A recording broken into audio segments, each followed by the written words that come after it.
Hello, hello, everybody. Welcome back to JB's RCs. It's your first time here. Thanks for stopping by. This is not your first time. Thanks for coming back. Today we're up at the Arapaca Sandhills Preserve, doing a little bit of a tire test. So I got some new tires. These are the RC 4-wheel drive rock crushers. I tried these on a trail video. If you haven't seen that, it's pretty recent, so you can go check that out.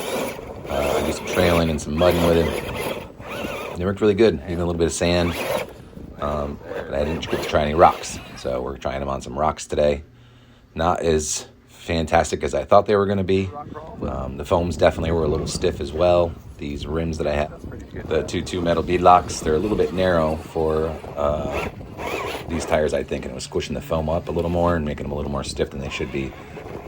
The wheels that I switched them onto, which you'll see later, I took the wheels and added into these rims, some other ones I had. We'll talk about those later, but the other rims that I put these on, that the other ones came off of, were a little bit wider, and it softened these foams up a little more, so they actually probably work better on different rims even. But still, I was hoping for a little more out of these with the name Rock Crushers. I figured they would actually crush some rocks. But I have other tires that I like much better. You can almost tell with the lug pattern, for the most part with rocks. These type, especially the sandstone rocks, are pretty slippery. You really want a tire that's got a lot of little tiny lugs on it instead of just a few big lugs. And that's what these are, it's just a few big lugs on the tires. The Wraith, always great. ESC is not really set up for crawling. It doesn't have the strongest drag brake on it. And it does have quite a bit of speed, so I could probably change the pinion on there, maybe a little smaller pinion. And of course I could get a better ESC in there. We could really change that. But for being a rock bouncer, it crawls quite well.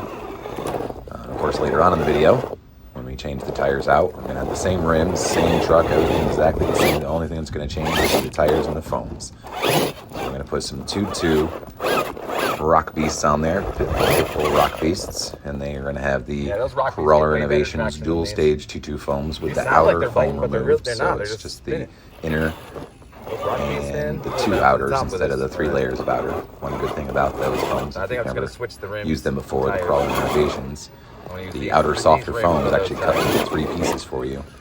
One thicker piece and then 2 real thin pieces, so you can kind of adjust it to the different size tire that you have, because we all know, just because a tire says it's a 419, I'm sorry, just because the tire says it's a 1.9 rim or a 2.2 rim does not mean that the tire itself is going to be the same size. There's so many outer diameters that they have, and then you get down to the 1.55 as well. But it makes it nice to have the options of adding those 2 outer little rings of foams for those Crawler Innovations, or taking 1 off or 2 off. So here we are. These are the rock beasts on those same rings, and voila, right up over that spot. Made it. Not many trucks can do that. Pretty impressive. You see the Danchi behind me couldn't even do it, and usually the Danchi runs every line. Yeah, pretty fantastic. So other than the rims though, this truck does have the Scalar Fab metal front and rear bumpers and side sliders. Has the full metal steering, and at this point that I'm doing this voiceover, it does have a brand new 35 kg Power Hobby metal geared waterproof servo, because the Tactic servo that's in it right now as you're watching it actually strips out the gears inside. Not the pin, not the horn, didn't break the horn. The gears inside of the servo actually stripped out. Oh, look at that. Yeah, that's a monster. This next little spot coming up right here is a tough spot. I've only had 2 or 3 trucks that have ever made it up. The spot that it's at right now and the spot that it's about to go up, it's quite steep. Most trucks will flip over. But these rock beasts are fantastic, and the Crawler Innovation dual stage foams, I won't use any other foam right now that I've tried. I have actually a new set of foams that I just got that I'll be putting in my HPI Venture that have brass weights on the inner part of the foam. It's 2-stage foam, but the inner part does have holes drilled in it, and then it comes with these little brass weights you can put in there. We're going to try those out in some rock beasts, actual 1.9 rock beasts. These are the 2.2s on here. And then the 1.9 rock beasts that are already on the Toyota FJ, the HPI Venture. So we'll see how those foams work, because the ones that are in them are quite stiff. For the truck, it's quite light, but I do have some other upgrades going on there as well. Some metal upgrades, of course, and battery relocate, a couple other things. So stay tuned for that video. I'll have that working this week probably. Hope everybody's having a great time enjoying the RC hobby.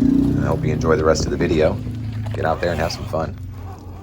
When I first got it, I used it all the time. I thought it was so cool. Now I'm like, once in a great while, it might come in handy, but other than that, you don't need it.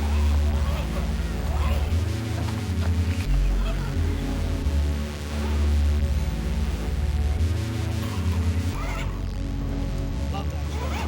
One of my favorites. Oh yeah, me too. That thing goes almost anywhere. I know, I was so blown away the first time I brought it out. So